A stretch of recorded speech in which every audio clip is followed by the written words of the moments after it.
Tabiblar rak, saraton deb atalmish bu dard davosiga ojiz edilar. Bechora ayolning yashashga ishonchi qolmadi.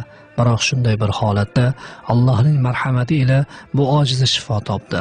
Baytul Haramda Yaratganga cheksiz iltijolar qildi. Chin ixlos bilan dardiga shifo tiladi. Ayolning murodi hosil bo'ldi. Zotan yagona Alloh taologina har narsaga qodir zotdir. Azizlar, kelinglar, yaxshi voqealar tafsilotini o'sha ojizaning o'zidan eshitaylik.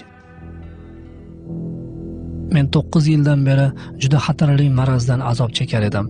Bu maraz saraton, rak bo'lib, uning naqadar dahshatli va hatto nomining o'ziyoq etlarni junjiktiruvchi ekanini har kim yaxshi biladi. To'g'risi, u paytlar g'ofil edim. Go'zallik, kuch-quvvat va salomatlik umr bo'yi birday davom etadiganday yurardim. Saratondek tuzalmas bir dardga chalinishimni xayolimga ham keltirmaganman.